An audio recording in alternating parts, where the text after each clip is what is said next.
দর্শক আসসালামু আলাইকুম। আমি এই মুহূর্তে রয়েছে ঢাকা দোহার উপজেলা মদ্দুলাটা খোলা বাইতুল ফালাহ জামে মসজিদ আজকের পবিত্র জুমার দিনে উদ্বোধন হতে যাচ্ছে। আপনারা দেখতে পাচ্ছেন যে এই উদ্বোধন উপলক্ষে কিন্তু রাস্তার মসজিদ থেকে কিন্তু রাস্তা পর্যন্ত মুসল্লি যে সমাগম হয়েছে, পাশের গ্রাম থেকে কিন্তু এখানে যে নামাজ পড়তে এসেছে মুসল্লিরা।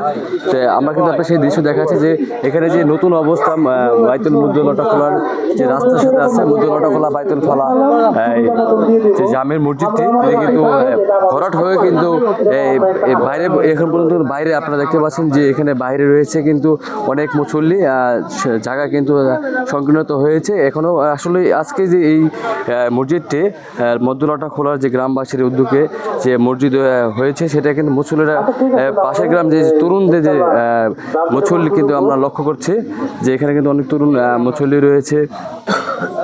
এখানে কিন্তু মসজিদের রাস্তা থেকে কিন্তু পাশের যে বাড়ি রয়েছে সেখানেও কিন্তু পর্যন্ত নামাজিরা কিন্তু উপস্থিতি রয়েছে। এটা হলো আল্লাহ পাকের ঘর, যে মসজিদ নির্মাণ করবে আল্লাহ পাক তার জন্য জান্নাতের মধ্যে এরকম ঘর বানাবেন, সুবহানাল্লাহ। এবং তার সাথে হাদিসের মধ্যে আসছে যারা অকালবুহু মুআল্লাকুন ফিল মাসাজিদ, যাদের দিল মন অন্তর মসজিদের সাথে ঝুলন্ত থাকবে মসজিদ সম্পৃক্ত, আল্লাহ পাক কালী ময়দানে মাসে তাদেরকে আরশের ছায়ার নিচে স্থান দিবেন। আল্লাহ পাক যাতে আমাদের প্রত্যেককেই এই মসজিদের সাথে সম্পৃক্ত থাকার তৌফিক দান করেন এবং বিভিন্ন জায়গায় নেক কাজ, উদ্বুদ্ধমূলক কাজ, দিনের কাজ আমরা করতে পারি, যাতে দিনের সাথে আমরা জড়িয়ে থাকি। আল্লাহ পাক সেই তৌফিক আমাদের সকলকে দান করুন, আমিন।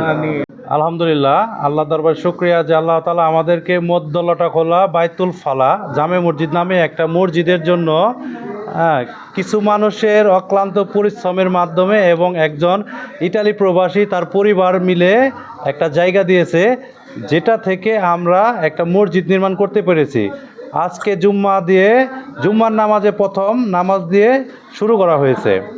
তো আমরা সকলে এলাকাবাসী তাদের প্রতি কৃতজ্ঞ।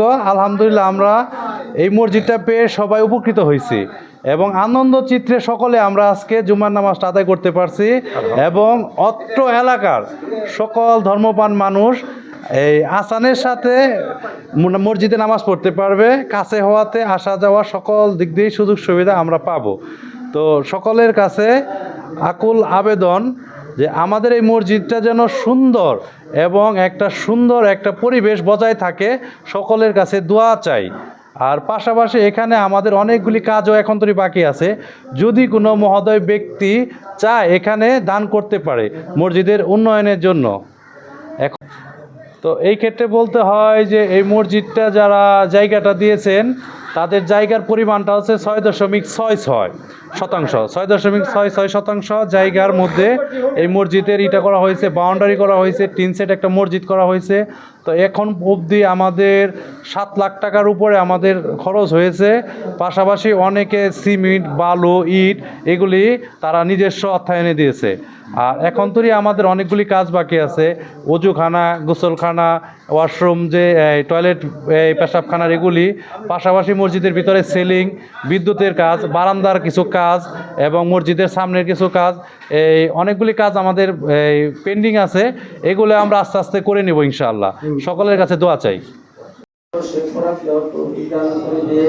আল্লাহ মসজিদের সমস্ত জরুরিগুলো আপনি গায়বী খাজানা থেকে পুরা করে দেন। আল্লাহ ঋণকে আপনি পরিশোধ করার তৌফিক দান করে দেন। আল্লাহ মসজিদে আপনি মসজিদকে বিল্ডিং বানিয়ে দেন। আল্লাহ তোমার ঘরকে আপনি মঞ্জুর করে নিন। মেহেরবান খোদা, মেহেরবানি করে সকলকে দিনের কাজ করার তৌফিক দান করে দেন।